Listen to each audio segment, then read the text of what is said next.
भारत के सबसे समृद्ध और खूबसूरत राज्य महाराष्ट्र का एक शहर नागपुर, जो अपनी गहरी संस्कृति और रंगीन इतिहास के लिए जाना जाता है।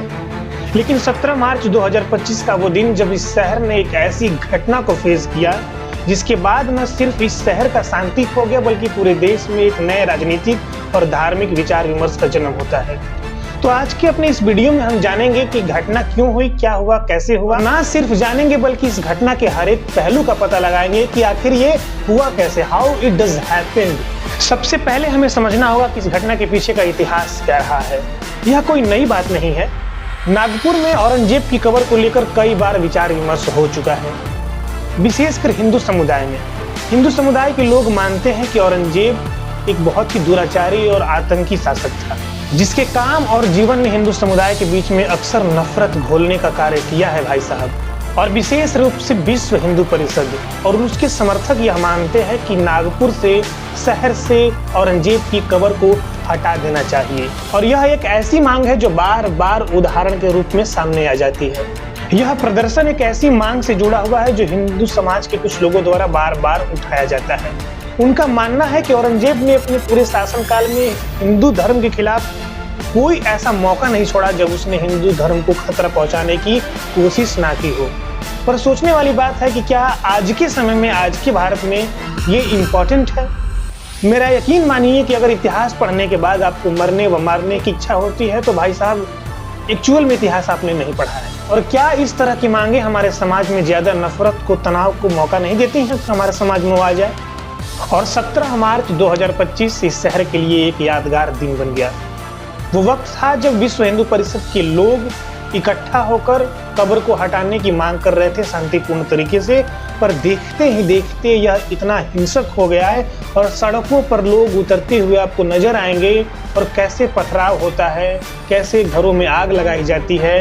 पूरे पाकिस्तान, जम्मू कश्मीर में जो बहुत पहले हुआ करता था, आज आपको देखने को वहां मिल जाता है। और यह प्रदर्शन न केवल यह दिखाता है कि कैसे एक शांतिपूर्ण बैठक हिंसक के रूप में बदल जाती है, बल्कि इसने एक गहरा सामाजिक और धार्मिक प्रश्न भी खड़ा किया है।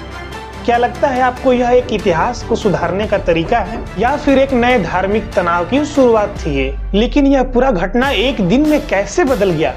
क्या केवल यह औरंगजेब की कब्र तक सीमित था या इसमें कुछ ऐसे लोग थे जो अपनी राजनीतिक रोटियां सेकने के लिए इसको और बड़े लेवल पे ले जाना चाहते थे?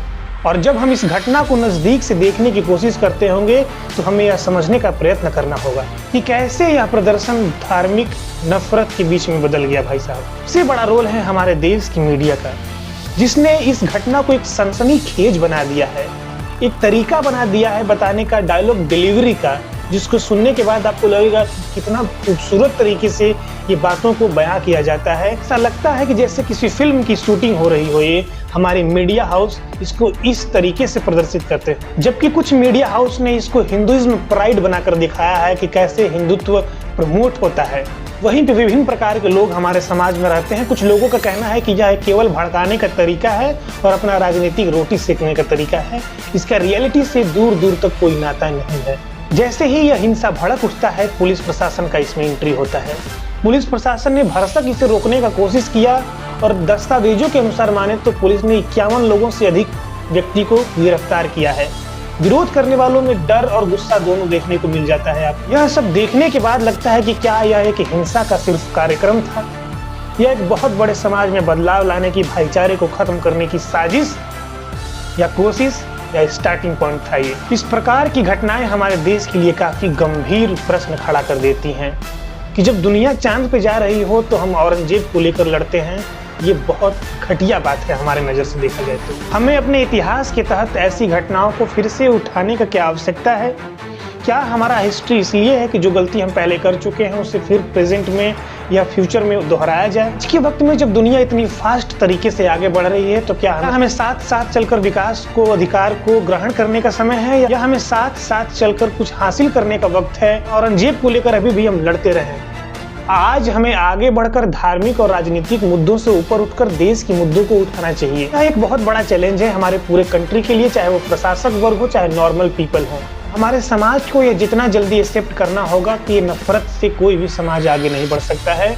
जब तक हम एक दूसरे का साथ नहीं देंगे, आगे बढ़ना हद से ज़्यादा मुश्किल है और हमें आगे भी ऐसे तनावों से बचकर रहना होगा। तो हमारे वीडियो का मेन मोटिव यही है कि कैसे पुराने रिकॉर्ड को लेकर वर्तमान में कोई नौटंकी कर दिया जाता है। तो जितना दूर रहें आप पुराने रिकॉर्ड से, ऐसी घटनाएं होती हैं तब हमें अपने बीच के भाईचारे को बनाए रखना चाहिए और जितना कोशिश करना चाहिए कि उसको टॉलरेट कर सके, उसको टाल सके, आगे बढ़ा सके, क्योंकि कंपैरिजन हमेशा ऐसा रिलीजियस रूप में नहीं करना है। हमें अपने लोगों से कंपैरिजन नहीं करना है और इतिहास हमें इसलिए पढ़ाया जाता है ताकि जो घटनाएं, जो बातें बीत चुकी हैं वो हम कभी आगे चलकर दोहरा ना सकें। चीज़ों से हमें सीखना है, उसको लेकर अगर हम लड़ेंगे तो हम कहीं आगे नहीं बढ़ पाएंगे और हम हिंदू, मुसलमान, औरंगजेब, बाबर, अकबर में ही रह जाएंगे। इस देश के लिए भी बहुत बड़ी बड़ी चुनौतियां बाकी हैं और यह थी हमारी जांच नागपुर की घटना के बारे में। और यह वीडियो अगर आपको थोड़ा सा भी जानकारीपूर्ण या तथ्यपूर्ण लगा हो तो इसे शेयर कीजिएगा और अपना ओपिनियन जरूर दीजिएगा, क्योंकि आपका ओपिनियन ही हमारी ताकत है। और हमें सजेस्ट कीजिएगा नेक्स्ट टॉपिक के लिए।